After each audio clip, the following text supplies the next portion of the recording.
Les damos la bienvenida a Expo PH, la primera feria virtual de la propiedad horizontal en Colombia.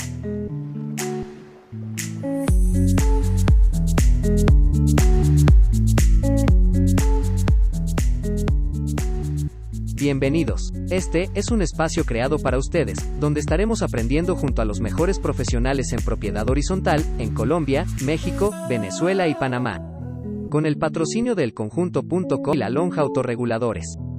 Mi nombre es Rafael y me acompaña en este magnífico evento de administradores, consejeros, contadores y propietarios, Camila Ribeira. Damos la bienvenida a Expo PH, al abogado Andrés Martínez, especialista en Derecho Económico. Consultor y autor de varios libros de propiedad horizontal. Docente y catedrático universitario y de varios programas de instituciones públicas del país. Ha sido asesor del IDEPAC y director del Centro de Conciliación, Conflicto y Soluciones. Actualmente se desempeña como asesor de propiedad horizontal de la Alcaldía de Mosquera. En Expo PH estamos de feria y te presentamos el Plan 1515. Reserve su video asamblea de 2022 antes del 15 de diciembre y obtenga el 15% de descuento. ¿Qué espera? Escríbanos ya para mayor información, al chat de WhatsApp 305-265-7472. En el Conjunto.co, lo hacemos más fácil para usted. En Expo PH, estamos de feria y te presentamos la solución de seguridad y control web más completa del mercado. El Conjunto.co. Con ella, pondrá la seguridad de la copropiedad al alcance de la mano de todos los residentes. Control de acceso, citofonía virtual, control de correspondencia, botón de pánico, control de contratistas, y muchas opciones más. ¿Qué espera? Escríbanos y agende su cita de demostración, al chat de WhatsApp 305-265-7472. En el Conjunto.co, lo hacemos más fácil para usted. Gracias, Rafael. No cabe duda que el doctor Andrés Martínez es la persona idónea para contarnos cómo contratar servicios en la propiedad horizontal, nuestro primer tema a tratar. Así que, doctor Martínez, buenos días y bienvenido a Expo PH. El público es todo suyo. Muy buenos días, mi amiga Camila. Estamos en esta mañana para transmitir algunos conocimientos acerca de cómo contratar en propiedad horizontal. Mi agradecimiento primero que todo a los organizadores de este evento. Mi agradecimiento a Dios por permitirme estar hoy con ustedes y le pido al mismo que me ponga palabras en mi boca fáciles de entender para que ustedes capten algunos conocimientos que quiero dejar en su mente, algunas inquietudes. Iniciaremos entonces con un tema que en las facultades de Derecho del país, en las facultades de Derecho y Jurisprudencia, ocupa 6 meses más o menos, la materia del tercer libro del Código Civil que se denomina contratos. Como abogado, pues he enfocado mi charla desde el punto de vista de abogado. Yo no soy administrador, pero asesoro a administradores y trataré en lo máximo de llegar, como quiso la organizadora doctora Erika Cubillos, con una manera práctica que les quede a ustedes algo práctico. Trataré de hacerlo, aunque el tema es difícil, porque tiene teoría, es importante tratarla. Para 40 minutos que me indicaron de tiempo, entonces debo iniciar con algunos aspectos. Permítanme ustedes, comparto la presentación que he preparado. La contratación de servicios por la persona jurídica de propiedad horizontal. Para iniciar, yo quiero dejar en su mente una distinción que reitero en todos los eventos, y es la diferencia que existe entre propiedad horizontal y administración de propiedad horizontal. La propiedad horizontal es un sistema jurídico que regula un régimen especial de dominio, donde yo soy propietario de una unidad privada, pero comparto bienes comunes con los demás. Mientras que la administración de propiedad horizontal es el sistema operativo de ese esquema de propiedad. Así las cosas, la contratación de servicios que de fondo enfocaré será por la persona jurídica de propiedad horizontal, no sin antes dejar unos breves repasos de la teoría contractual en el derecho y teniendo en cuenta que también la propiedad horizontal tiene una fase inicial una fase que inicia con la preventa y también daremos un paseo por ahí. Advertencia. Esta presentación es una simple guía para el conferencista. Los criterios que yo emito son de mi cosecha. Los emito en el constitucional y fundamental derecho de libre opinión. No compromete a los organizadores, no compromete a ninguna entidad. Es producto de mi experiencia, 33 años. Es producto de mi investigación y los conceptos no obligan. Ténganlo presente. Si usted no está de acuerdo en algo, compártanlo conmigo y aquí todos aprendemos. Muchas gracias. El primer término que yo quisiera tener en claro es qué es legalidad. Legalidad significa conformidad a la ley. Es como un sustantivo, la legalidad. ¿Qué significa? La conformidad a la ley. Pero va conectada a otra palabrita en materia de contratos que se denomina la legitimidad. Es un término asociado a las ciencias políticas del derecho, a la filosofía que designa aquello en que está concordando y expresa el ordenamiento jurídico. La legitimidad ocurre cuando lo que mandan las leyes o lo que dictamina una autoridad es obedecido.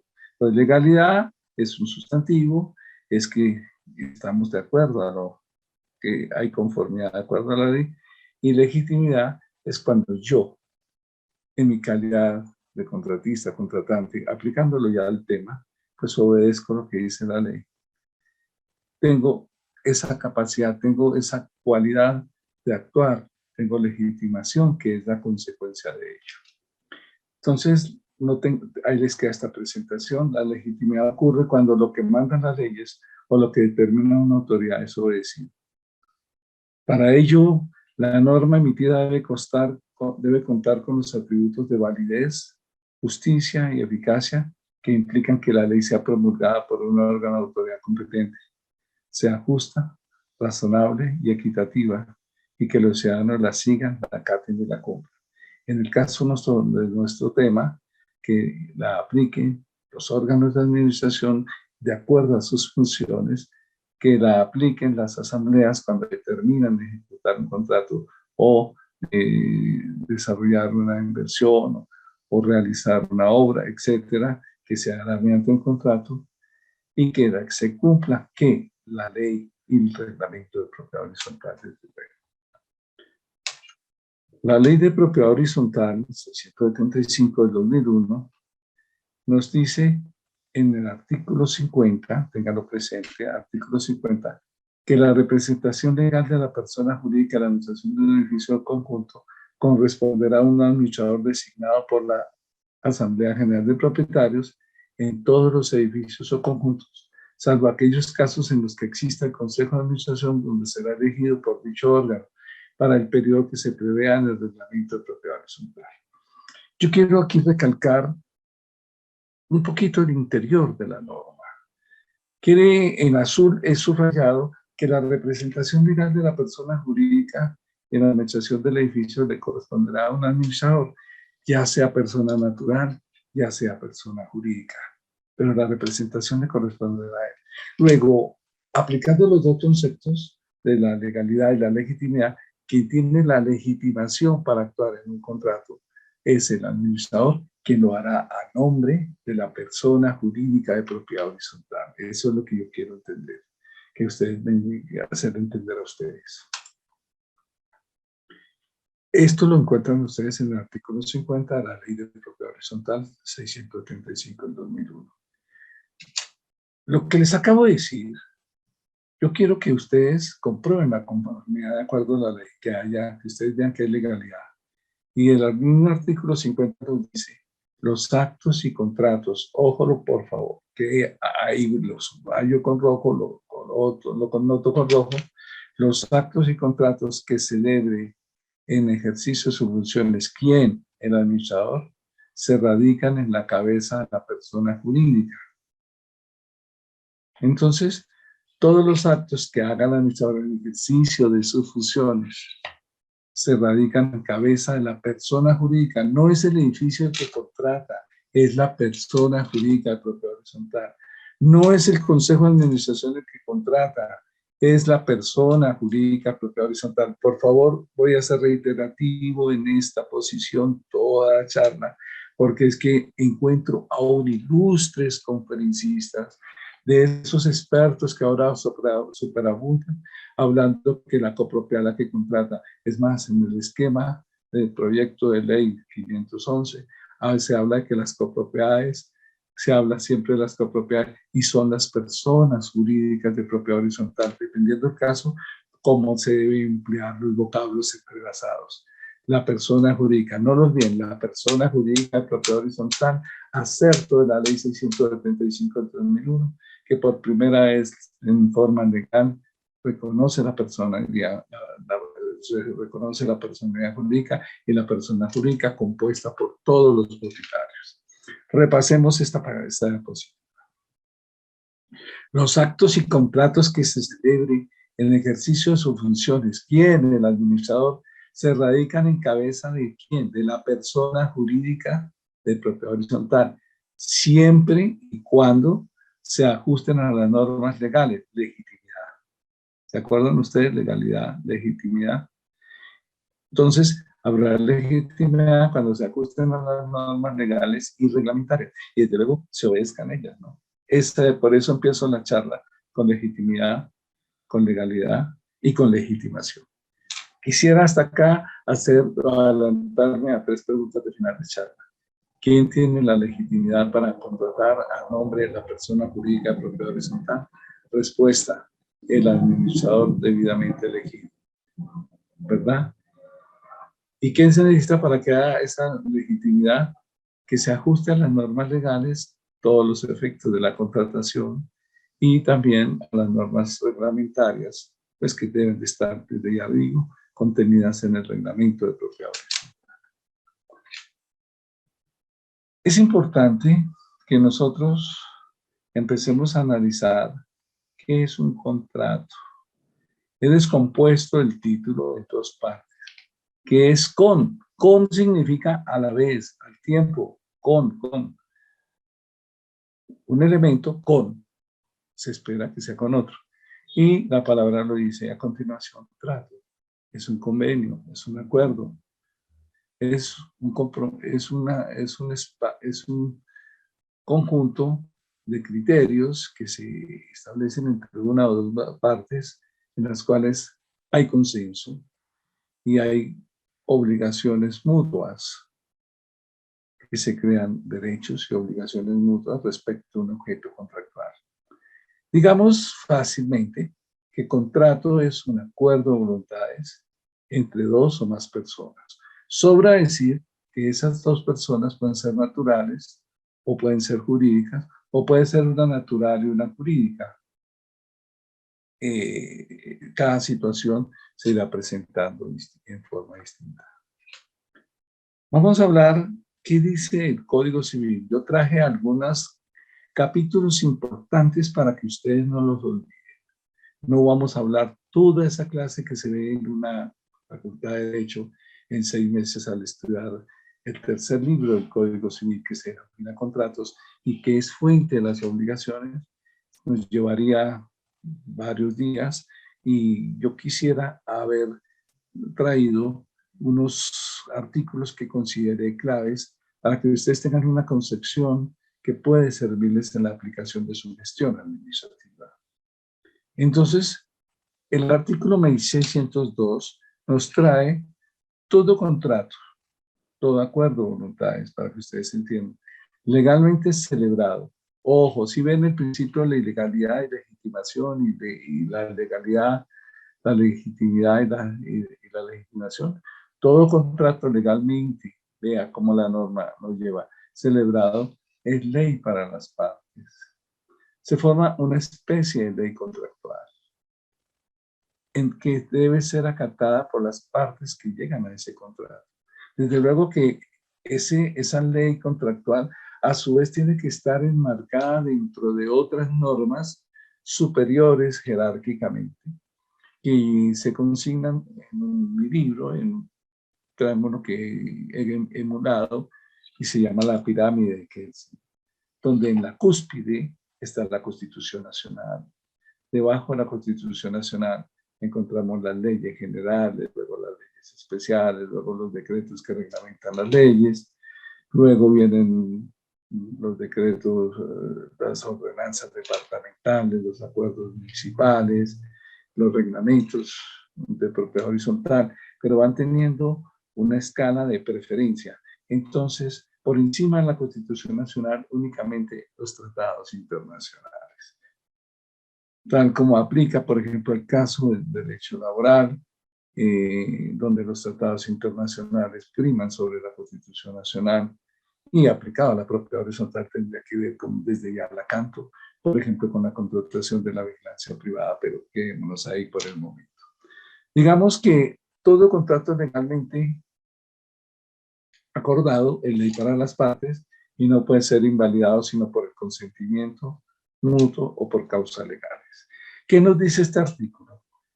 Aparte de que lo que yo acuerdo, de acuerdo a la norma, a los estatutos y a las normas superiores es ley para las partes contractuales, nos está diciendo que ese contrato no es eterno, que no es perenne, que no es fijo, que puede ser resuelto, que puede ser devuelto, ¿sí? Y que lo pueden hacer las partes por mutuo consentimiento o por causas legales. Es lo que nos ata con la siguiente diapositiva cuando cito el artículo 1546. Perdone, acá me equivoqué, no es artículo 1612, es 1546, corríjanlo por favor. Yo lo corregiré en la diapositiva que les va a llegar a usted. Entonces, es el artículo 1546 que se refiere a la condición resolutoria tácita. ¿Y qué dice esta condición resolutoria tácita? Es consecuencia del artículo 1602.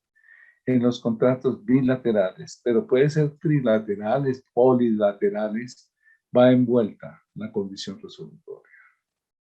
Muchas preguntas llegan a mi consultorio, doctor Martínez, pero es que queremos acabar el contrato con tal firma, queremos acabar el contrato con el administrador, queremos acabar el contrato con, o viceversa, el administrador quiere acabar el contrato con el conjunto, pero no quedó en el contrato que va implícita esa condición por mandato legal, pues es ley para las partes, lo legalmente acordado, pero puede ser desbaratado las cosas en derecho, como se hacen, se deshacen, si fue por mutuo acuerdo, que llegaron a una serie de acuerdos y obligaciones, pactaron una serie de obligaciones y derechos, también por mutuo acuerdo se puede disentir de ellos o una parte de ellos.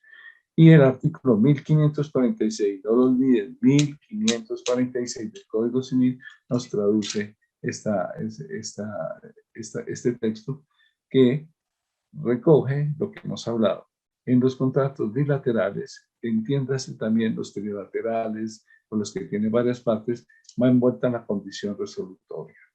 En caso de no cumplirse por uno de los contratantes lo pactado, tiene que haber una causa por la cual yo acudo a la figura de la condición resolutoria. No puede ser olímpicamente, y si es olímpicamente, pues va a generar una indemnización, desde luego, porque lo más normal es que cause un daño por la repentina y caprichosa decisión. Pero en tal caso podrá el otro contratante pedir a su arbitrio o la resolución o el cumplimiento del contrato o la indemnización de perjuicios. Yo en mi experiencia he visto, por ejemplo, el presidente del consejo que a veces en una usurpación de funciones o una extensión de omisiones, porque no fue atendido rápidamente, hablemos del portero, en abrirle la puerta o algo así, lo despide. Es decir, toma una determinación autoritaria, ya no es el momento de decir si es legal o no legal, pero toma una determinación autoritaria y despide a la persona. La tomó.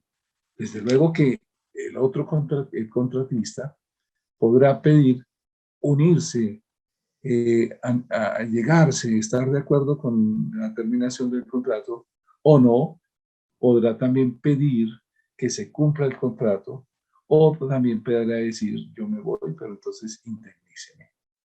Pero para la indemnización de perjuicios, apréndase por favor lo siguiente.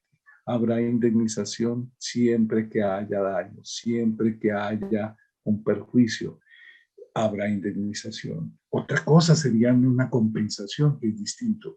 Pero estamos, la ley acá en el artículo 1546 del Código Civil nos menciona es que habrá una indemnización de perjuicios. Unido al nuevo Código General del Proceso, a la teoría evolutiva, jurisprudencial y doctrinaria de las indemnizaciones en las responsabilidades, hoy en día los perjuicios tienen que probarse. No es llenarnos de una bocota grandota, bien grande, como dice el odontólogo, habla grande, en que se diga, yo cobro perjuicios y demando perjuicios, sino que los perjuicios tienen que probarse. Tiene que probarse que lo asuma, que yo demando en perjuicios bajo un juramento estimatorio, no lo olviden, juramento estimatorio que exige la norma procedimental en el nuevo Código General del Proceso hoy en día, es acorde no es desfasada con realmente los perjuicios que me fueron causados. Por tanto, los perjuicios tienen que probarse. No probar los perjuicios y demandar por sumas estrondosas que no puedo probar cuando la norma nos dice que será presentado ante un juramento estimatorio, pues puede llevar a una acción penal en contra por perjuicio. Es importante tener en cuenta ello. Miren las consecuencias de contratar debidamente. Entonces, digamos, hasta acá, que todo, artículo 1602, todo contrato legalmente celebrado es ley para las partes, legal y estatutariamente celebrado, es ley para las partes. Es importante que ustedes tengan eso. Pero las partes podrán acabarlo total o parcialmente, cesar sus acuerdos total o parcialmente por mutuo consenso. Hasta ahí claro, ¿cierto? Hay personas que piensan, o administradores y usuarios de propiedad horizontal, que piensan que ya hay un contrato y que cómo lo desbarato. Las cosas en derecho, como se hacen, se desbaratan. Y el artículo 1546, que es el de la presente diapositiva, por favor, perdónenme que se me fue ese error, el artículo 1602, es el 1546, nos trae la condición resolutoria que tanto les he recalcado a usted. Y es que viene implícita, así no lo diga el contrato, viene implícito en la condición resolutoria para dar por terminado total o parcialmente un contrato. Y la otra parte podrá allanarse, es decir, estar de acuerdo con lo que yo pretendo, o no estar de acuerdo y exigir que se cumpla el contrato, o simplemente pedir una indemnización para la cual esa indemnización cubrirá perjuicios que deben ser debidamente probados. Yo quiero que ustedes conozcan que todo contrato tiene 4 elementos. Cuando ustedes se vayan a ejecutar un contrato, vayan a firmar un contrato, vayan a comprometer a la persona jurídica de propiedad horizontal en un contrato, recuerden que hay que cumplir con esos elementos. Un objeto lícito. Desde luego, yo no puedo, por ejemplo, contratar una empresa para que me haga cierto trabajo administrativo, entre ellos investigar a cada uno de los propietarios, si es el propietario o no es el propietario, y investigar sus datos sensibles. ¿Por qué? Porque para ello se necesita la autorización. ¿De quién? De las personas a las cuales se va a investigar o se va a usar sus datos sensibles. Es claro que el objeto de la contratación tiene que ser lícito. Yo no puedo contratar a una entidad, a una empresa remodeladora, constructora, para que me cubra una pared, para taparle el aislamiento posterior de mi edificio con el edificio del otro lado de la cuadra. No puedo hacerlo, porque para ello necesito, primero, licencia, y segundo, porque los aislamientos tienen una finalidad urbanística, que es bueno, dependiendo de cada sistema urbanístico, conceder, por ejemplo, una servidumbre de vista, un espacio de aireación, un espacio de aislamiento acústico, etcétera, etcétera. Y cuando yo voy a contratar, tengo que mirar si tengo capacidad, mis facultades otorgadas y las circunstancias que me atañen a mi personalidad o a la que represento son suficientes para poder celebrar el contrato, pero igualmente con la otra parte que voy a contratar o las otras partes. Habrá que mirar si la persona contratista, porque yo estoy desempeñando el papel de contratante, si la persona contratista lo hace a título personal y tiene su capacidad para hacerlo, o lo hace a título de una empresa o de una persona jurídica, está previamente autorizado y cumple con el lleno de protocolos y requisitos que al interior de esa institución también se exige. La causa lícita. Cuando yo voy a realizar un contrato, tiene que haber una causa. Por ejemplo, si voy a contratar una empresa de vigilancia, pues la causa sobra, es la necesidad que tienen los residentes, los propietarios, los moradores de un conjunto residencial o de un edificio o de cualquier inmueble sometido a propiedad horizontal para que sus bienes comunes, aún los personales, y su vida sea protegida. Y esa es una causa lícita consagrada en la Constitución Nacional. Pero si yo voy a contratar un vigilante para que me haga daño, por ejemplo, a un sector, porque hay que aburrir a un señor que en el sector comercial tiene un restaurante y produce olores y produce, al preparar los alimentos, produce olores, y yo contrato personas para que lo fastidien, lo instiguen, para aburrirlo, pues estoy derribando a una causa que no es convencional, que no es lícita, y por tanto ese contrato carecería de una validez jurídica, de una eficacia jurídica, porque se vicia uno de los elementos del contrato. Y el consentimiento. El consentimiento es uno de los elementos fundamentales en los contratos. A diario y a cada momento me llegan consultas y en la alcaldía que trabajo que el administrador contrató sin el consentimiento del consejo, que el administrador contrató y hace lo que quiere, que se hicieron ciertas obras porque el consejo ordenó y el administrador, para conservar su puesto, tuvo que agachar la cabeza, pero sin el consenso de los propietarios, que se hicieron. Entonces, el consentimiento es esa aceptación de quien integra, de quien está en el lado de ser contratante o contratista para realizar un contrato. Desde luego que en la propiedad horizontal, ese consentimiento tiene que, en mi concepto, nacer de la Asamblea General de Propietarios, porque ella es la única en propiedad horizontal encargada de determinar las contrataciones, de determinar las cuantías, de determinar las condiciones. Y el administrador, pues, es el ejecutor de las decisiones de la Asamblea frente a un órgano intermedio, porque así lo llama la Corte Constitucional, un órgano administrativo en segunda clase, intermedio, que son los consejos de administración, que tienen la facultad de coordinar, asesorar y ser órgano de consulta. Acuérdense que es consejo con este. Me detengo en esta charla en uno de los elementos que más he notado en la contratación de propiedad horizontal, que son los vicios del consentimiento. ¿Y cuáles son los vicios del consentimiento? De ese elemento que deben tener los contratos: error, fuerza y dolor. El error, muy cotidiano, de mucha ocurrencia en propiedad horizontal.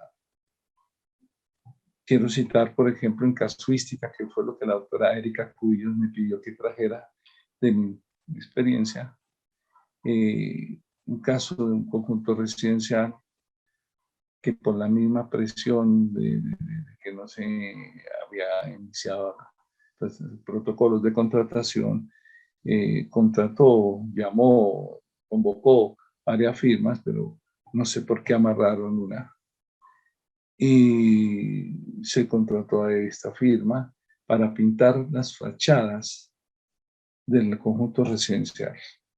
Dice así, no dice toda la fachada, no dice la fachada de la Torre 1-2, no dice la fachada, ni tampoco dice el metraje general, sino la fachada. Fue in genere. En la ejecución del contrato, en la propuesta, perdón, no la ejecución, sino en la propuesta, aparece luego que eran las torres de la 1 a la 10, pero no la 11 y la 12. No quedó allí en la propuesta, sino que se iban a pintar previa impermeabilización las torres 1 a 12, a 11, a 10, pero faltaba la 11 y la 12. No, con el contrato hay un error. Hay un error en el consentimiento. ¿Por qué? Porque la Asamblea quiso que se contratara todas las fachadas de las 12 torres. Porque la administración contrató creyendo que había contratado todas y porque seguro la falta de experiencia del contratista no le alcanzaron los materiales, no las pólizas no quedaron bien hechas, etcétera, etcétera. Y él tenía que, nadie está obligado a perder dinero, pues acudió a su defensa diciendo que desde la propuesta se había dicho que eran las torres de la 1 a la 10, que lamentablemente no quedó consignado en el contrato. Y ahí estamos en ese proceso. Ya han fracasado las etapas conciliatorias, es una suma importante para ejecutar esta obra y entonces ya hubo la necesidad de acudir al proceso declarativo de mayor cuantía ante la justicia civil. La fuerza, así que se ve en propia horizontal. Acuérdense en que el administrador, los actos que hagan el administrador en ejercicio de funciones, los hace a nombre de la persona jurídica de propiedad horizontal. Conozco de situaciones que los consejos de administración, en un desborde de funciones, obligan al administrador a que contrate con determinado contratista. Y si él se opone, pues va a ser motivo de persecución, va a ser motivo de despido de pronto, de hacerle cajón, porque no acatan las órdenes de los consejos de administración, etcétera.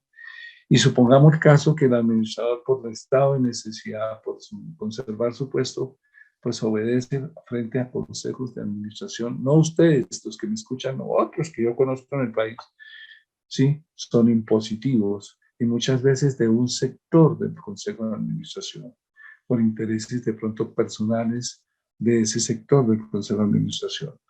Entonces, es obligado al administrador a suscribir un contrato con determinada contratista y allí hubo fuerza. Desde luego que si yo, como usuario o como demandante, puedo probar de que el administrador actuó bajo fuerza, bajo constreñimiento, bajo presión, ¿sí? Entonces, habría un vicio del consentimiento que desde luego le resta la eficacia al contrato respectivo.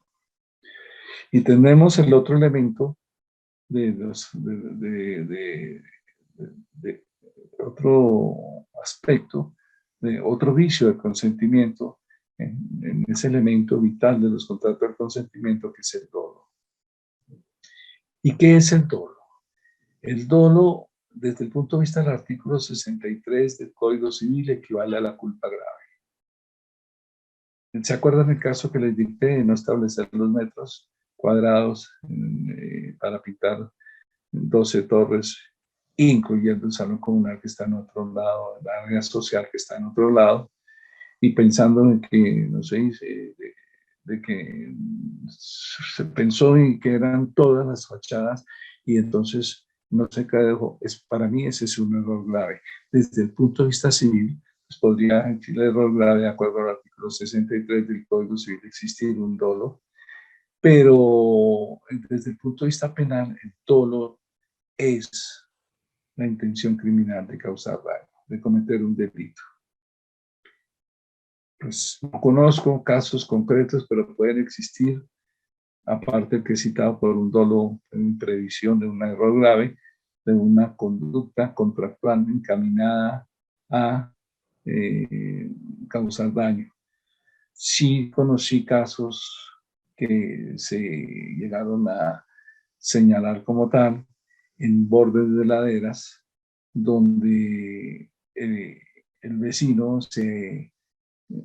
que también es otra persona jurídica de propiedad horizontal, se negó a conducir las aguas de borde de ladera en épocas invernales como la que estamos viviendo en este momento.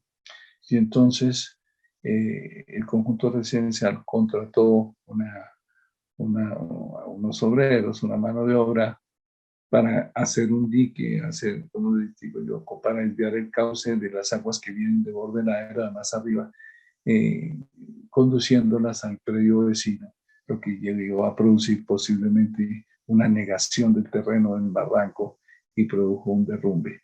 Eso está en conflicto, eso está también demandado, pero puede llegar a ocasionarse esa intención dirigida de realizar un contrato para causar daño a un tercero. Puede ser. Ahí les cito un ejemplo a ustedes.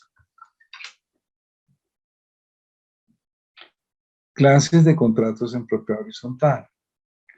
Con esa concepción que empieza en la charla, de que una cosa es la propiedad horizontal como régimen especial de dominio y otra la administración, yo me he atrevido a clasificar doctrinariamente en mis libros contratos que surgen del propietario inicial y contratos que surgen de la persona jurídica de propiedad horizontal.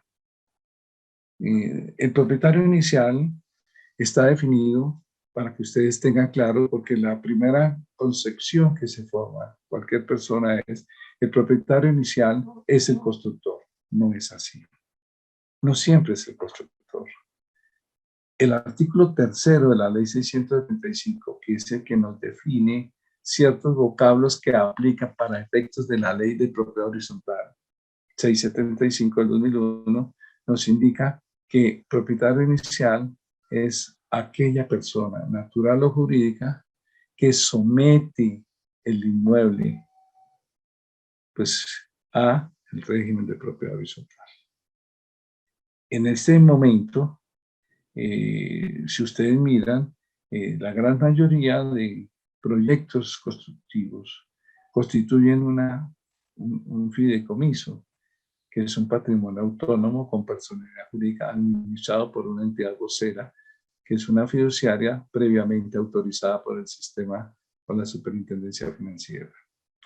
De modo que el propietario inicial, si ustedes miran sus reglamentos de propiedad horizontal, los que bien tengan, van a encontrar que quien constituyó un propiedad horizontal, quien sometió a la oficina de registro previo a la escritura pública de constitución, fue la entidad fiduciaria.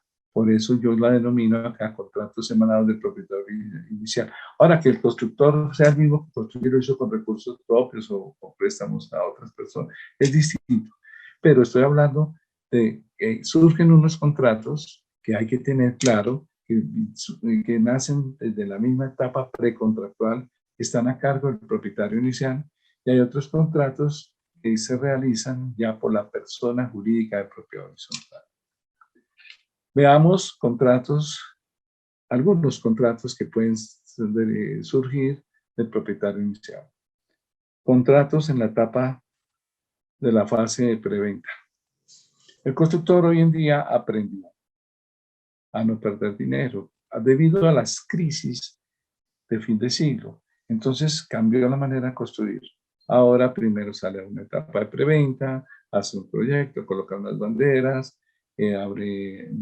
sepárelo, divide la cuota inicial a no sé cuánto tiempo, para ver si el proyecto que causó interés en un público adquirente de unidades privadas y inicia una separación, pero para darle seguridad a ello constituye un fideicomiso a través de una entidad fiduciaria previamente autorizada que le va a dar garantía a los fideicomitentes aportantes, que en este caso está el constructor, quien aporta el terreno, pero también quien aporta recursos, y en este caso los usuarios que van a comprar o los consumidores de propiedad horizontal que van a comprar aquí.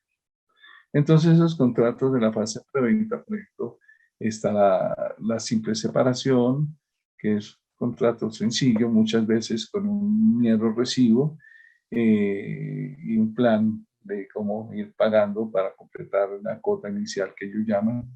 Después, si hay punto de equilibrio, pues se llama hacer la promesa de compra-venta, pero ya hay algo determinado, ya hay punto de equilibrio, y el constructor ve que no va a perder, y entonces pues el propietario inicial ve que hay garantía, que hay interés en proseguir el proyecto, y entonces pues realiza estos contratos. Aquí también se realizan contratos como el estudio de suelos, el estudio de norma, estudio de títulos de los inmuebles, se analizan contratos específicos para mirar si es procedente o no realizar el proyecto. Se contratan entidades que puedan hacer un mercadeo en el sector, por ejemplo, para construir un centro comercial desde luego sometido a propiedad horizontal. Se hacen contratos de mercadeo, si interesa al vecindario, si no interesa al vecindario. Eh, Se hace, después cuando ya se hay punto de equilibrio, se llama un contrato de promesa de compra-venta que debe cumplir los requisitos de ley, contratos que en su mayoría son fee y son de adhesión, es decir, responden a un formato que previamente ha realizado la parte promotora de ventas del proyecto.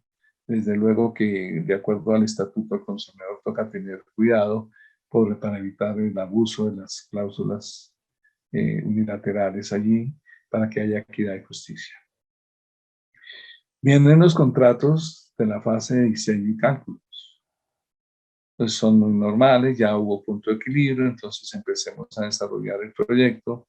Ya el propietario inicial subcontrata y contrata a quién, pues la parte estructural, la parte de suelos, la ley de techos seguros hoy en día nos trae una etapa que se denomina precisamente etapa de diseño, donde tendrá que haber un interventor de diseño si el metraje es de más de 2.000 metros cuadrados, y si no es de menos, pues este interventor, llamémoslo así, inspector de diseños, pues tendrá que estar, pues, será pago o ejercido por el mismo propietario inicial o constructor, y lo que se quiere es proteger la inversión y la estabilidad y la vida del futuro usuario adquiriente de una unidad privada o varias unidades que hacen los proyectos de propiedad horizontal.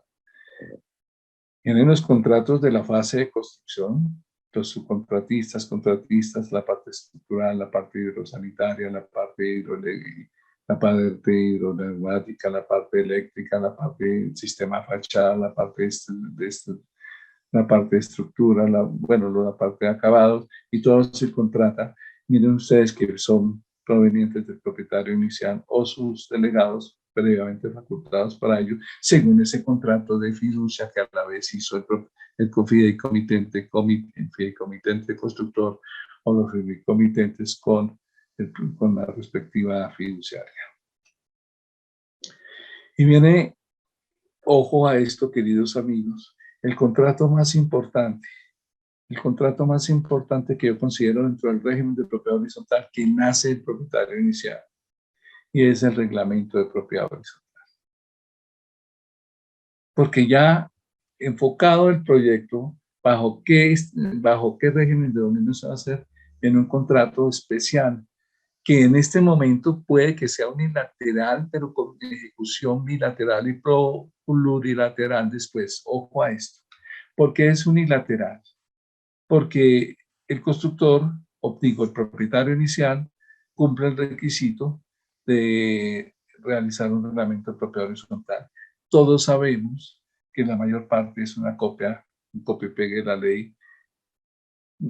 Hace unos días me llegó una propuesta de una constructora que quiere hacer algo nuevo, que tiene un proyecto de muchos apartamentos de interés social, desde luego, pero quiere realizar un reglamento de propiedad horizontal que se ajuste a las necesidades de las personas que se van a pasar, a su condición social, a su condición política, a su condición cultural, a su comportamiento antropológico, etcétera. Y que me pareció muy interesante. Ya acudimos a proponer, y lo que me parece muy interesante, que tenga una gerencia social. ¿Sí? Que no solo es hacer el contrato, sino difundirlo a los adquirentes y después de que ya se les ha entregado el inmueble, capacitarlos y capacitarlos en la aplicación del reglamento de propiedad horizontal como un complemento social. Para mí este reglamento de propiedad horizontal es el contrato social de lo que se podría llamar una entidad como es la persona jurídica de propiedad horizontal, que regula, como lo establece el artículo 5, que lo vamos a ver a continuación, las distintas normas y reglas que regulan la persona jurídica y el edificio. Ya lo vemos, ya lo vamos a ver. Este reglamento de propiedad horizontal, aunque yo digo que si bien es cierto, la entidad promotora, la entidad constructora, la entidad de propietario inicial, pues acuerda realizarlo, lo lee al menos, supongo, y llegan a un acuerdo a presentarlo, tiene una ejecución complementaria, tiene un complemento cuando se vende el inmueble. En todas las promesas de compraventa, en los contratos de compraventa, se estipula una cláusula que el promitente comprador conoce que el inmueble que está adquiriendo está sujeto al régimen especial de propiedad horizontal, que conoce el reglamento, ojo, que conoce el vicio de consentimiento y no lo conoce, que conoce el reglamento de propiedad horizontal y se compromete a obedecerlo y acatarlo. Ahí se perfecciona el acuerdo en lo que se denomina un contrato de adhesión. ¿Por qué? Porque el formato de reglamento de propiedad horizontal en un comienzo ya está hecho y la persona promitente compradora o compradora llega ante un reglamento ya está hecho, manifiesta que lo conoce muchas veces sin conocerlo, sin leerlo, y manifiesta que está de acuerdo. Entonces, aparentemente se complementa en ese elemento que es el consentimiento mutuo. Y en ese consentimiento mutuo, entonces es un elemento que puede estar viciado, y conozco varios casos en que se demuestra que hubo vicio del consentimiento y se logra la anulación del contrato o que vuelva a su estado inicial. De la persona jurídica, contratos de la persona jurídica propia horizontal. A eso sí los conocemos, es lo de a diario, no me voy a detener a profundizar sobre este aspecto. Acuérdense que no tengo sino 40 minutos tendiendo a 50, es decir, me quedan 20 más o menos, ¿verdad, Claudita?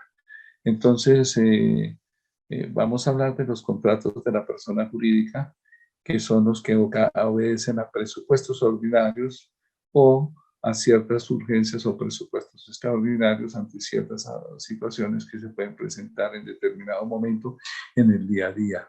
Tenemos entonces el contrato de vigilancia y seguridad privada, que ustedes conocen, que está intervenido por el Estado y a través de la Superintendencia de Vigilancia y Seguridad y Vigilancia Privada, que es una entidad que depende del Ministerio de Defensa Nacional, que tiene unas tarifas fijadas dependiendo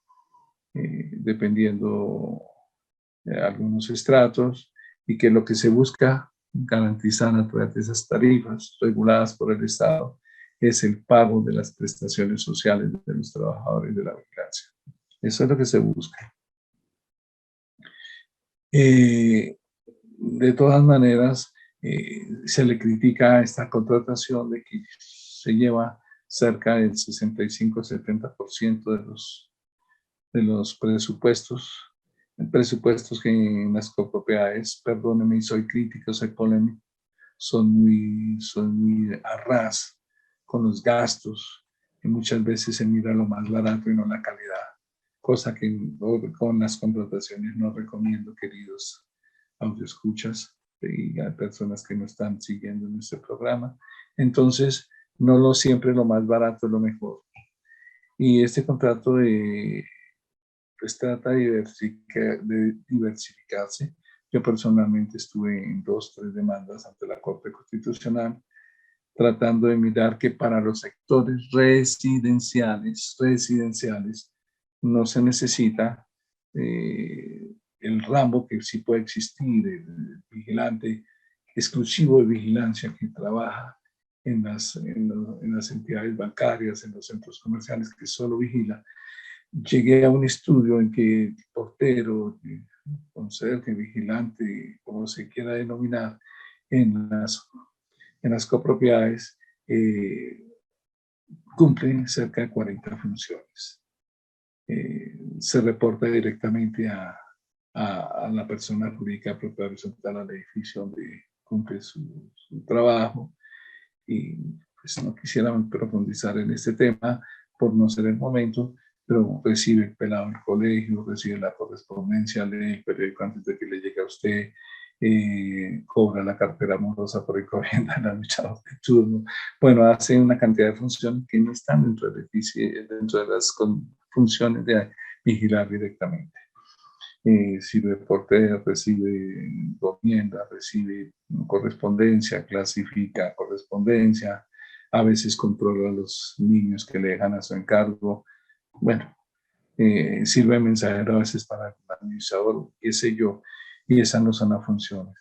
Lo único importante que yo quiero que ustedes entiendan es que la posición de la Superintendencia de Vigilancia Privada es que si la persona que está en el conjunto de recepcionista, de portero, de conserje, de, bueno, como quiera, cumple funciones de control. Ojo, si esa persona cumple funciones de control, de entrada y salida de personas o objetos, cumple para la superintendencia, son funciones de vigilancia.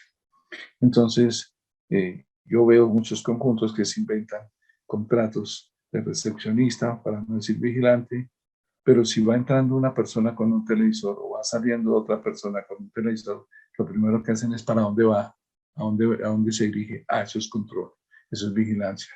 Y para la superintendencia de vigilancia. Para terminar, que toda esta actividad tiene que ser llevada a través de una entidad de seguridad y vigilancia privada debidamente autorizada por la Superintendencia de Industria, perdón, la Superintendencia de Vigilancia y Seguridad. Nada que hacer, pues se ha luchado y allá hemos llegado. Entonces, nada que hacer. Por favor, tengan presente, no hacerlo es poner en riesgo su copropiedad, la persona jurídica propia horizontal, al pago de sumas grandes a título de multa, por no cumplir la norma, por no estar de acuerdo a la legalidad y la legitimidad, ¿de acuerdo? Y por ende a la legitimación, y por ello no cumplir la capacidad de que es uno de los elementos del contrato, de los contratos. ¿Recuerdan lo que hemos visto?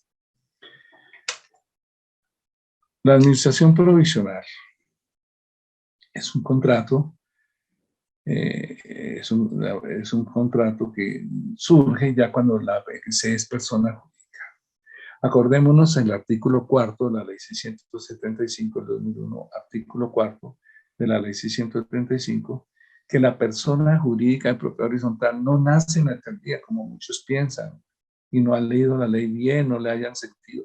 La persona jurídica de propiedad horizontal nace en la Oficina de Registro de Instrumentos Públicos, cuando el registrador decide inscribir el folio matrícula general con sus distintos folios de matrícula de cada unidad privada.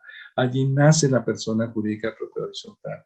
Lo que hace la alcaldía es, ya cuando nace, y se lleva la escritura registrada y de propiedad horizontal, y se lleva el certificado de libertad y es inscribirla en la alcaldía, pero nace es en la oficina de registro. Luego, allí nace ya la persona jurídica y tiene que tener un administrador que se denomina provisional. Pero ya es una obligación cuyos rubros tienen que salir de la contabilidad y de los ingresos o egresos, la previsión de la persona jurídica para este momento. ¿Sí? O sea que la administración provisional va hasta que se cumplan las voces y las condiciones del artículo 52 de la ley 635 del 2001. Hasta allí va. Y permítame decirlo, hasta que se construya y enajene un equivalente al 51% de los coeficientes, en que se avisará tal circunstancia a los propietarios, avisará, no convocará, para que estos se reúnan en la asamblea y nombren un administrador definitivo. Entonces, observen que este acto de asamblea, primera asamblea, por voluntad del artículo 52, es nombrar el administrador definitivo, apague la luz y vamos. Y la ley trae una previsión, si no lo nombran, si la asamblea no se reúne y pasan 20 días y no se hace, entonces el propietario inicial nombra el administrador definitivo y le hace entrega a la administración. Es importante tener en claro eso. Luego, la administración provisional, pues es un contrato con una entidad. Por lo general, el artículo 52 dice que el propietario inicial es el administrador provisional, pero la norma lo faculta para que contrate dicho cargo con un tercero. Es importante tener que la administración provisional es uno. Pero la administración definitiva también es un sistema de contratación que debe ajustarse, en mi concepto, queridos amigos, a la autorregulación. Me auno plenamente al concepto del Ministerio del Desarrollo emitido en el año 2002, cuando se le pregunta que cuándo el gobierno va a reglamentar el ejercicio del oficio o profesión de administrador propiedad horizontal, y dice que no lo hace porque le corresponde al Congreso hacerlo si la profesión o el oficio ofrece riesgo social. Como quiera, y a esto es repetido por la jurisprudencia al respecto, como quiera que no lo hace, entonces conceptúa el Ministerio de Desarrollo en ese momento, hoy en día lo hace el Ministerio de Vivienda, pero con otros criterios, me inclino con la de ese entonces, le compete a cada copropiedad, a cada persona jurídica de propiedad horizontal en sus reglamentos, escoger el perfil del administrador de propiedad horizontal según la destinación del inmueble. Si es un centro comercial, pues tendrá unas condiciones especiales ese administrador de propiedad horizontal que debe cumplirse. Si es un parque industrial, un parque empresarial, si es un tiempo compartido, cada destinación, si es vivienda, a la vez se clasifica en vivienda de interés social, la que da el Estado, vivienda 100% subsidiada, vivienda BIS, vivienda VIPA, o según las condiciones de estratificación también, habrían condiciones para grandes propiedades, para pequeñas propiedades, para medianas propiedades, que yo pienso que sus perfiles deben de estar consignados para el momento de contratación dentro del reglamento de propiedad horizontal. Contratos de obras de mantenimiento muy normales, palabra hermosa y clave de los constructores cuando se les reclama algo, que es que hay goteras. La primera palabra mágica es falta de mantenimiento, que es que se están hundiendo las losas de los adoquines, falta de mantenimiento. Entonces es importante asumir estos contratos de obras de mantenimiento y frente a la entrega de bienes comunes generales y aún privados, establece la fecha de entrega para mirar lo de las garantías y la responsabilidad de los constructores al respecto. Contratos uniformes de servicios públicos. Desde luego son las contrataciones. El constructor o propietario inicial hace las acometidas y el contrato provisional de instalación de estos servicios, pero ya cuando está entregado, compete a la administración pagar, controlar, cumplir con el contrato de servicios uniformes de servicios públicos esenciales, en especial desde las zonas comunes, ¿no?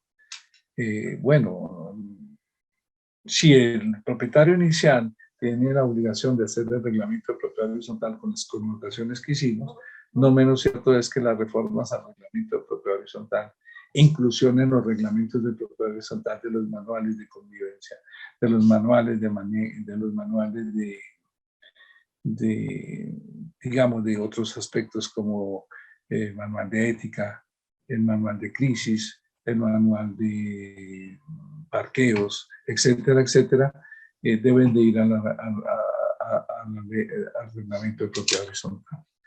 Tenemos también la contratación de la revisoría fiscal, que ustedes conocen en los casos que es necesario hacerlo, la contratación de un software y las tecnologías hoy en día que facilitan la administración de propiedad horizontal y las distintas obras de inversión, la construcción y mejoramiento de las áreas sociales, fuera de lo que entrega el constructor, etcétera.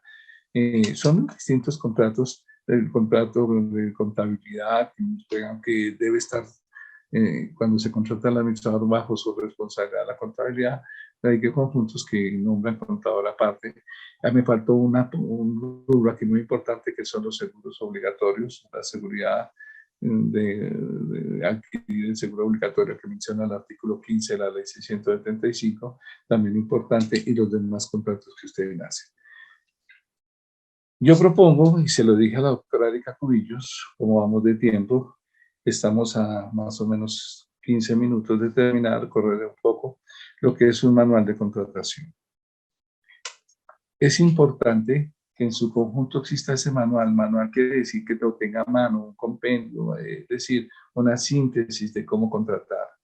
Pero esos manuales, así sea de convivencia, de ética, el manual de Cristo, por voluntad no mía, queridos asistentes, sino por voluntad del artículo 5 de la ley 675 en el inciso 10, o también llámelo párrafo 10 que me permito transcribir, deben de ir al reglamento de propiedad horizontal.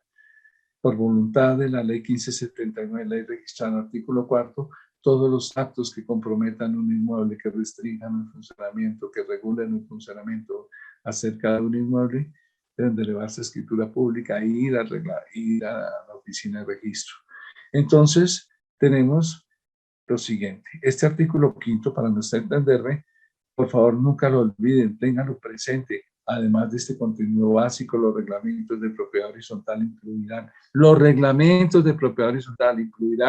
las regulaciones relacionadas con la administración, dirección y control de la persona jurídica que nace por ministerio esta ley y las reglas que gobiernan la organización y funcionamiento del edificio.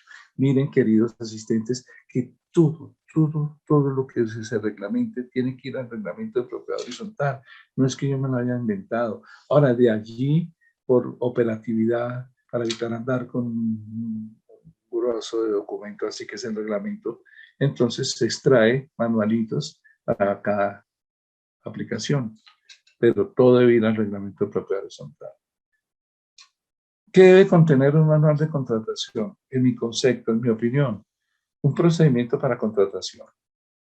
Debe contener las inhabilidades para contratar, las incompatibilidades para contratar, y yo creo que tienen que acordarse mucho los consejos de administración de las sentencias C-738 del 2002 de la Corte Constitucional de Colombia. Vamos a ver en detalle cada uno. Procedimiento para la contratación.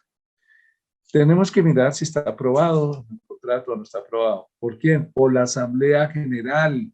Es que es la única que tiene la facultad de aprobar presupuestos, de aprobar contratos, de aprobar obras.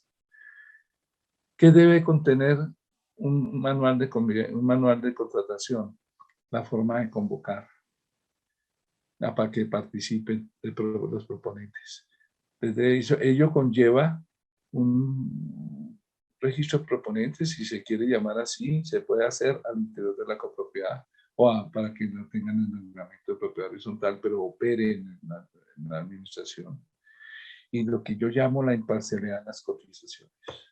Para nadie es un secreto que muchas copropiedades, por no decir que todas, excepto los que están asistiendo a este evento, tienen ya el contrato amarrado y piden las cotizaciones por llevar el requisito. Por eso, quienes somos proponentes, hoy en día nos da cartera cotizar a las personas jurídicas de propiedad horizontal servicios, porque ya sabemos que es por llenar el requisito. Y muchos de nosotros cobramos porque cotizar implica tiempo, implica traslado al lugar, al edificio, al conjunto, observar, mirar. En materia de inmuebles, por lo general, todo contrato hay que verlo, hay que ir, hay que palparlo. Ah, pero aquí yo le mando por internet las fotos, que le mando por internet un video. Eso ayuda, pero no hay como ir y mirar. Ojo a eso. Una visita domiciliaria, en especial para efectuar obras civiles, es importante. Ausencia de vicios. Ya lo vimos, los vicios del consentimiento, los vicios de error, fuerza y dolo. Ya vimos otros vicios como la capacidad, contratar con alguien que no es capaz, etcétera, etcétera, que ya los vimos en los elementos del contrato. ¿Qué se debe de tener al contratar? Las pólizas de garantía o anticipo. Las pólizas de garantía de anticipo cuando se van a ejecutar obras. Y aquí para los contratos de servicio, como el abogado, pues yo dejo claridad, porque hay administradores que me exigen, por ejemplo, que una póliza de manejo de anticipo. Y yo, pero, hombre, si son mis honorarios lo que me está pagando un adelanto, ¿qué le garantizo? Que los voy a utilizar que voy a comprar con mis honorarios el mercado, la casa, que voy a comprar. No, eso aplica para obras civiles más especialmente. Hay que discernir, no salir a la batola a aplicar para un contrato que no requiere una póliza de anticipo. Eso más que todo para materiales. Pólizas de garantía y cumplimiento. Esa sí es viable. Cumplimiento de licencias. Cuando van a hacer obras civiles, especialmente, habrá que mirar qué licencias hay por adecuación, por obra nueva, por remodelación, por ampliación, También habrá que mirar si se necesitan licencias ambientales y las distintas otras licencias que pudieran asistir a un desarrollo de una remodelación, una obra especial. Algo muy importante de la experiencia comprobada. Es muy importante que se tenga la experiencia comprobada del contratista, pero también el alcance de su objeto social. Mire, yo me encuentro a seguir en las alcaldías, en la misma que soy asesor, que se contrata, por ejemplo, para realizar una impermeabilización de parqueaderos a una firma, a una empresa, a una sociedad SAS que está dedicada al comercio de ropa. No entiendo por qué la contrataron. Si el objeto social de esa empresa era fabricar ropa, ¿qué hace impermeabilizando una plancha o una plataforma de parqueaderos, una terraza? No entiendo. Si me hago entender, entonces la experiencia comprobada y los casos exitosos son felices. Algo que se debe tener en cuenta en el procedimiento de contratación, en el manual, es la elaboración del contrato. A eso le decimos a Pedrito que está estudiando Derecho, le decimos a Juanito que es de abogado. No hay como contratar al abogado, al profesional, al colega que esté experto. Muchas de ustedes, mucha gente dice, a un especializado en propiedad horizontal. ¿Cómo les parece que no existe la especialización en Colombia? No existe ninguna universidad que tenga la especialización. Y yo dicto casi en todo. A mí me da risa cuando llegan y me dicen, es que yo soy especializado en propiedad horizontal. Uy, hizo 2, 3 cursos de administración de propiedad horizontal y ya nos conseguimos otros. No, contratemos al especialista que sepa del asunto para la elaboración del contrato. Y los demás requisitos que ustedes quieran colocar como en el procedimiento de contratación. Tenemos también las inhabilidades. ¿Qué son las inhabilidades? Son las limitaciones legales o estatutarias a la persona jurídica para contratar. Las inhabilidades tienen que ver con las personas. Cuando es una persona natural, por ejemplo, las inhabilidades son la edad. Imagínense ustedes contratando con un menor de edad. La ausencia de identificación. Hombre, no tengo identificación, no tengo cédula, porque ahorita para nadie es un secreto que se acude a contratar personas y por la situación del país vecino, son venezolanos o son de extranjeros y los contratamos porque abaratan la vida, pero no tienen identificación. Por ejemplo, eso. La capacidad, contratar a una persona para hacer una obra de 400 millones, desde luego que habrán pólizas de cumplimiento, pólizas que garanticen, como ya lo vimos, pero acude con un certificado de constitución y gerencia. Vamos a darle una obra de 400 millones cuando tiene un capital suscrito y pagado de 5 millones, 6 millones, pues no tiene la capacidad económica, el músculo económico, el soporte económico para hacerlo. Piensen en eso. Las calidades profesionales de la persona.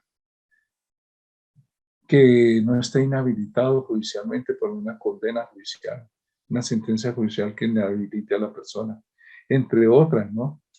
Esas son inhabilidades. Las inhabilidades hacen relación a la persona, no lo olvide, las incompatibilidades al cargo. No se le va a olvidar porque me aprendan eso hoy.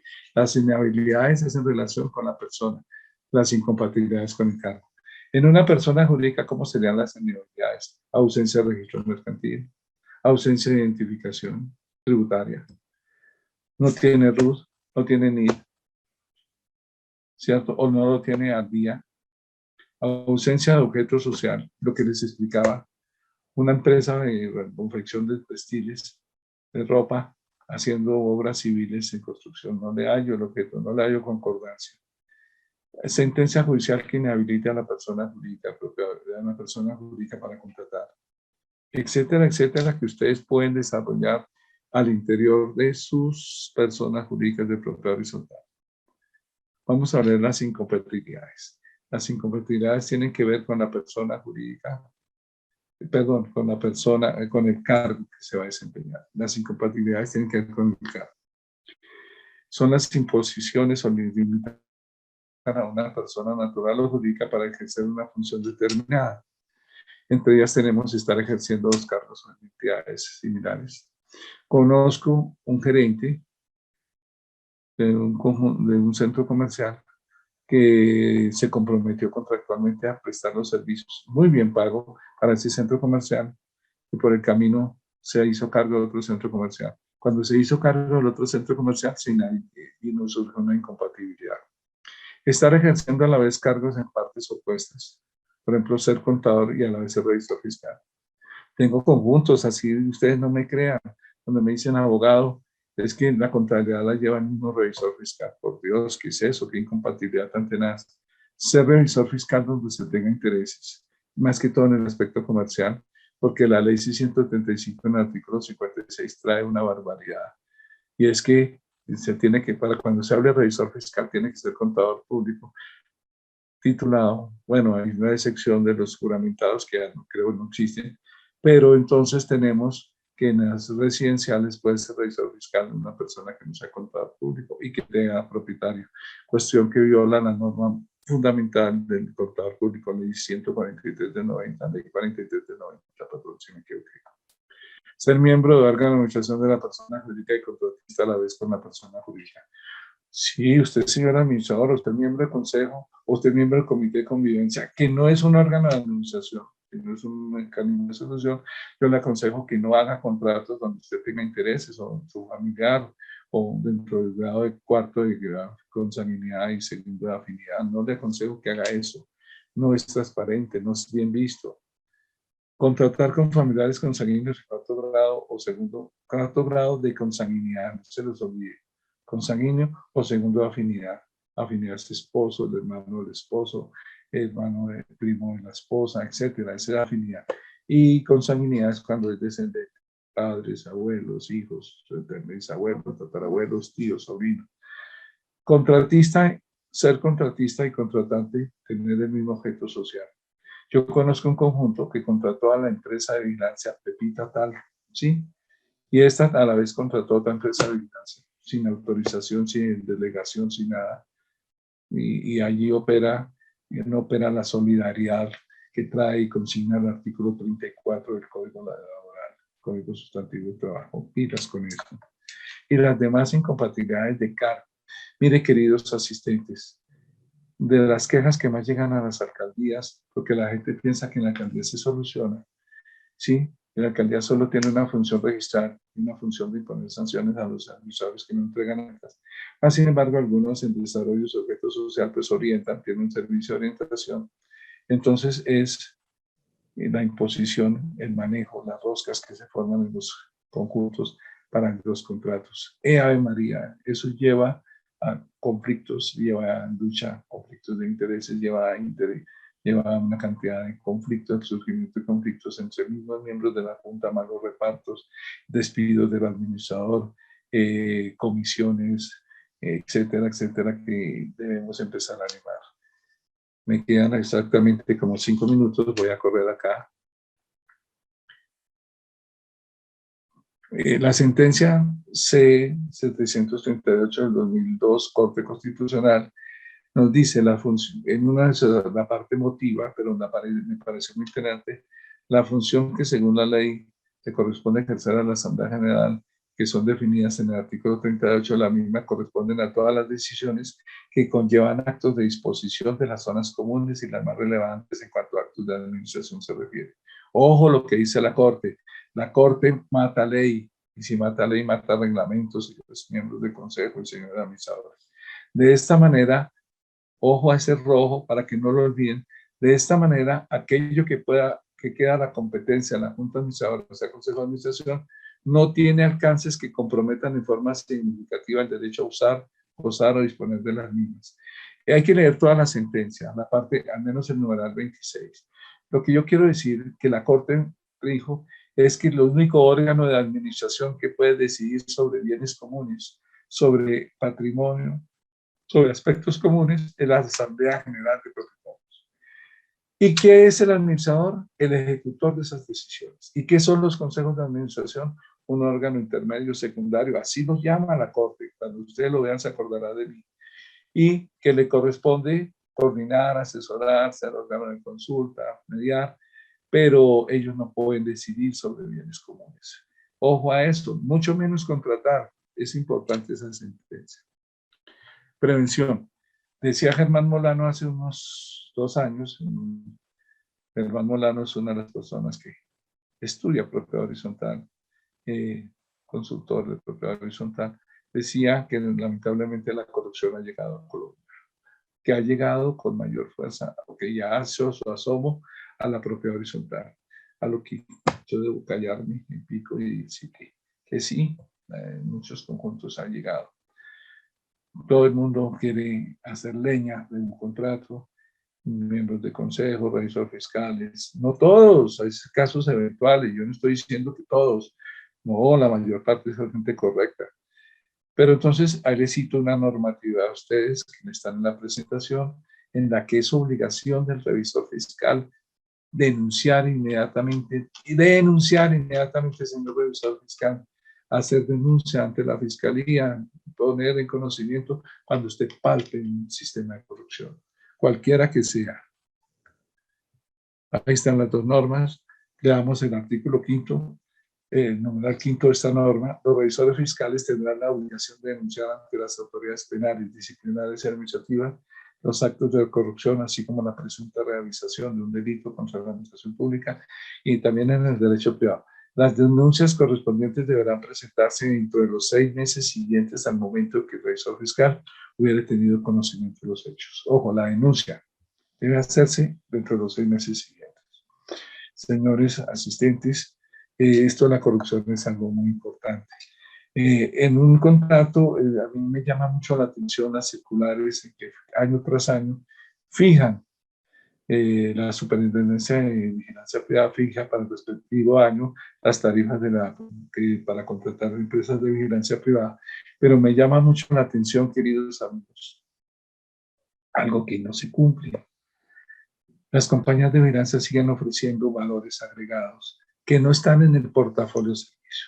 Si ustedes me contratan, le coloco cámaras de televisión, un equipo por 3 años, pero me contratan por 3 años.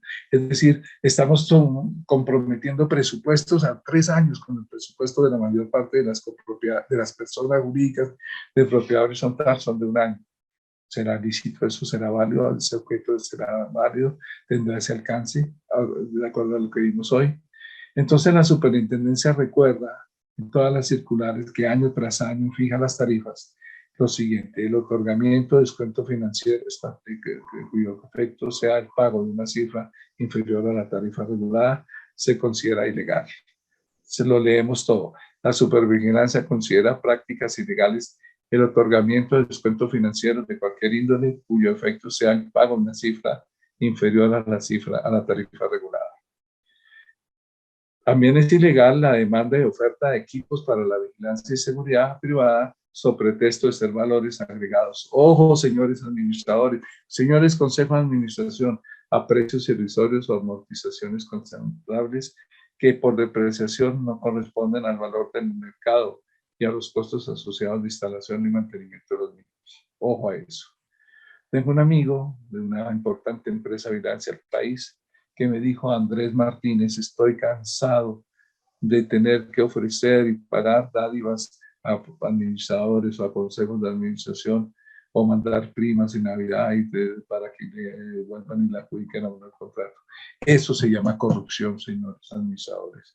Eso se llama, queridos asistentes, corrupción. Y lamentablemente han llegado a la propiedad horizontal, no a sus conjuntos, porque yo sé que los asistentes de acá no, a otros tantos que yo conozco el país. Evitemos la corrupción, luchemos contra ello y evitemos que llegue a la propiedad horizontal. Bueno, hasta aquí llega mi charla fundamental. Muchas gracias por su atención. Me pueden contactar, pues yo soy experto en este aspecto de derecho urbanístico constructivo de propiedad horizontal, sin hacerle competencia a la doctora, ni a la Lonja, ni a Expo a PH. Les agradezco el tenerme en cuenta. Me pueden contactar en el correo electrónico que dejo a continuación y espero encontrarme en otra oportunidad con ustedes.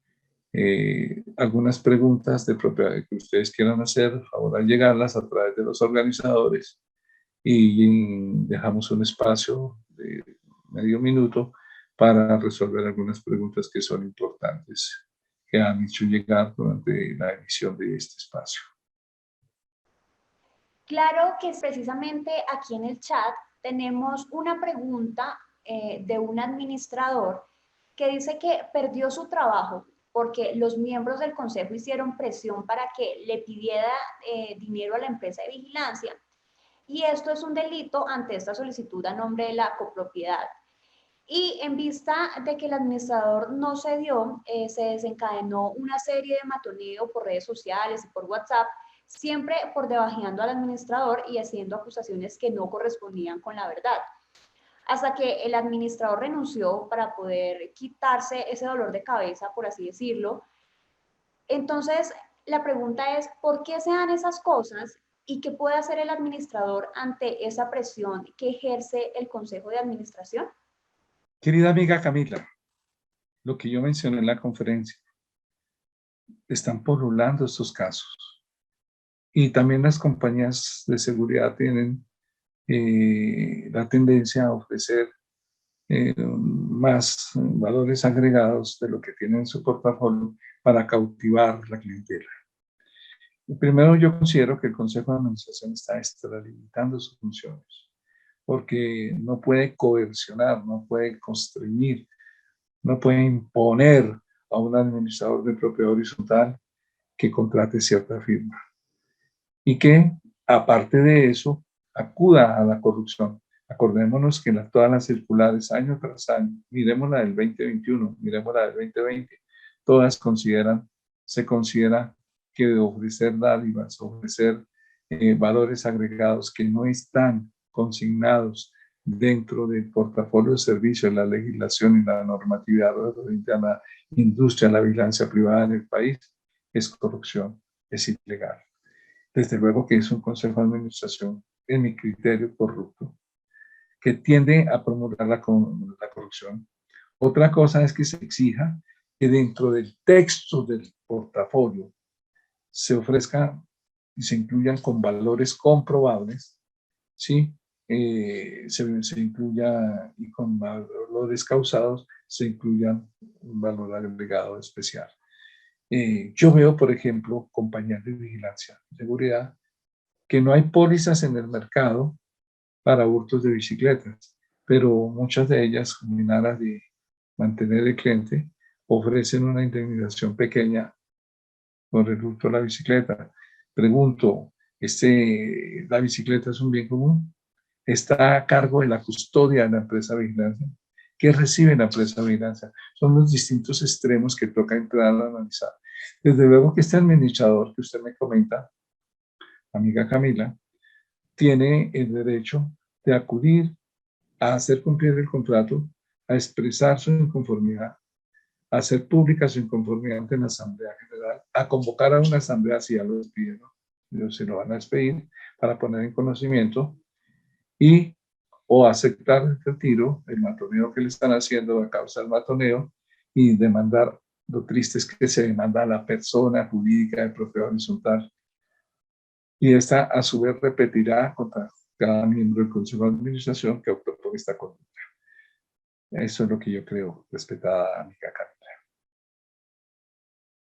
Así es, doctor Martínez. Desafortunadamente, este tipo de situaciones se presentan diariamente, pero ya con estos lineamientos ya es más fácil para aquellos administradores quienes se encuentran pasando por este momento. Tenemos otra pregunta en el chat y dice así: desde su experiencia, muchas veces se habla de incapacidad jurídica por no contar con la personería jurídica de una copropiedad, pero estamos viendo muy frecuente que la alcaldía de Bogotá, en este caso específico, está siendo muy demorada en expedir los certificados y la página frecuentemente presenta bastante fallas e imposibilita el proceso. Entonces, si no es por los canales digitales de la alcaldía, que son un poco ineficientes, ¿qué otros mecanismos puede acudir para registrar la personería jurídica? Toda solicitud que usted presente a la administración pública se entiende un derecho de petición. Y todas las administraciones públicas hoy en día tienen un espacio, un DPQR, peticiones, quejas y reclamos. A través de ellas usted puede enviar sus solicitudes Otra cosa es que se la tramiten o se la despidan, ¿no? Pero yo quiero decirle a usted se debe tener claridad en dos cosas.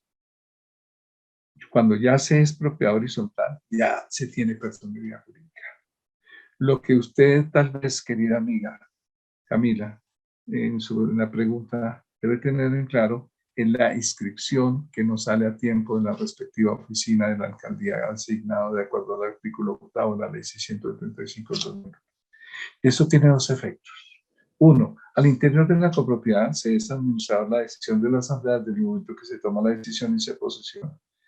Pero frente a la población externa, a los proveedores, desde luego que se debe cumplir el requisito de publicidad y el requisito de publicidad de la inscripción que se hace ante la alcaldía respectiva, que no solo debe ir hoy en día con la simple inscripción, sino señalando periodo de cuándo a cuándo va y a la vez facilitando, de acuerdo al decreto 806 de 2020, señalando un correo electrónico donde deben hacerse las notificaciones. Muchas gracias. Muchas gracias a usted, doctor Martínez. Muy clara su explicación. Y para terminar esta ronda de preguntas, quisiera hacerle esta última. ¿Cuál es su opinión acerca de los contratos realidad?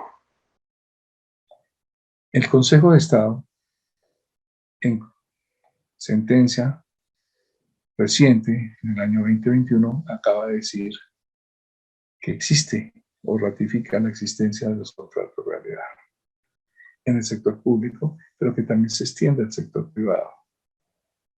Y el contrato de prestación de servicios implica no una continuidad relativa en el tiempo y en el espacio, como si lo es un contrato laboral, así sea de término definido. Y me explico, el contrato de servicios tiende a ser a más ocasional, a más por lapsos de tiempo inferiores.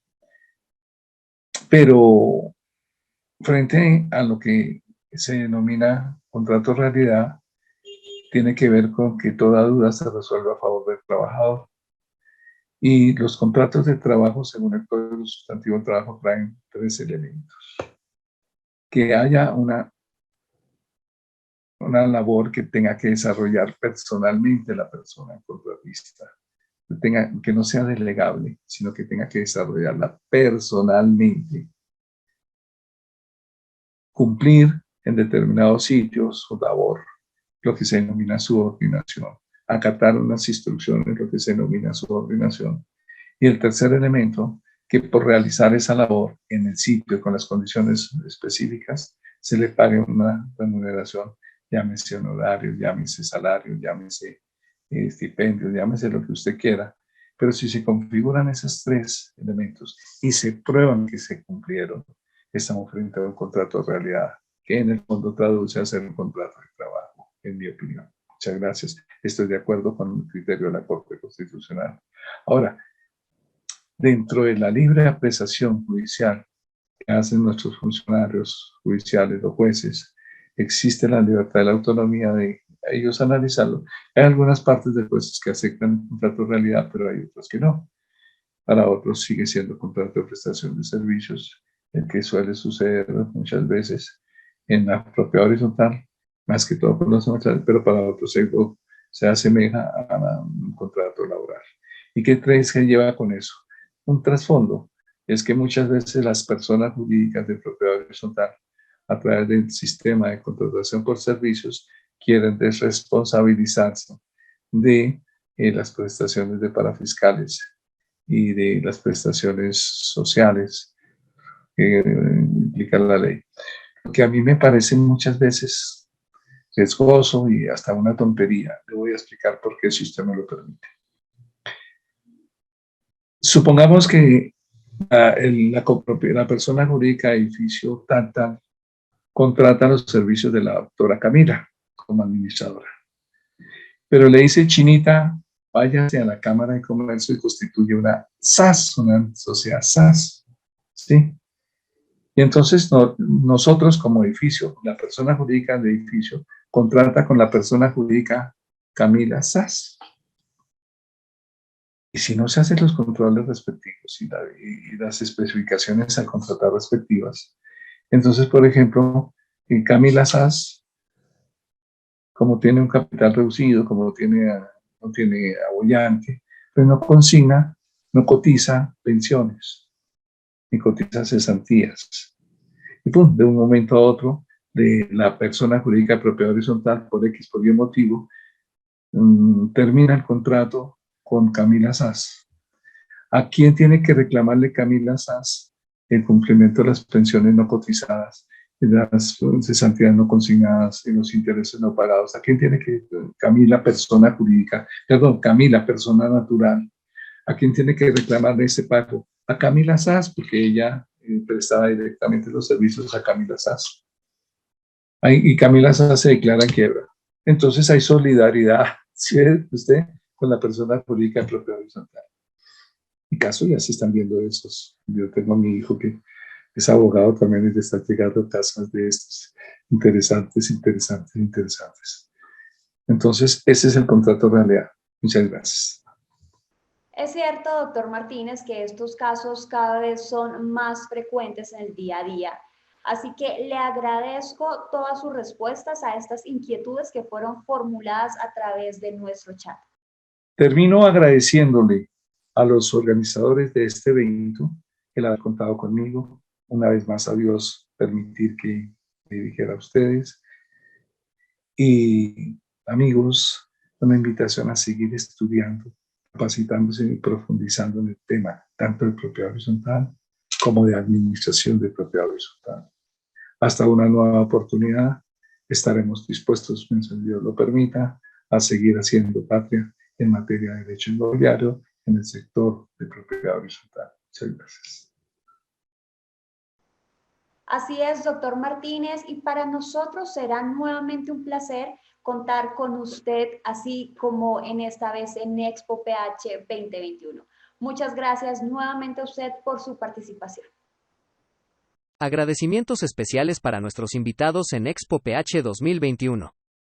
Nora Pavón, Erika Cubillos, José Jaime Uzcategui, Luis Carrillo, Lourdes Montoya, Jorge Luis Pachón, Dismar de Burgos, José Andrés Bermúdez, Gervi Muñoz, César Berrío, Alexander Reina, Julio César López, Mauricio Buriticá, Francisco Medina, Andrés Martínez, Fernando Lara, Ricardo Ribeira, Lina Margarita Reyes, Giancarlo Sánchez, Carolina Borges, Estanislao Rosso y Silvia Arias. Termina Expo PH 2021 y desde ya estamos trabajando en nuestro próximo evento en 2022 para convertirnos en la mejor feria virtual de la propiedad horizontal en Latinoamérica. Por eso, tenemos el gusto de presentarles a nuestro nuevo invitado de honor para el próximo año. La Asociación de Profesionales Administradores de la Propiedad Horizontal en Panamá, ADEPA. Continúa siguiéndonos en las redes sociales para que estés al día con Expo PH.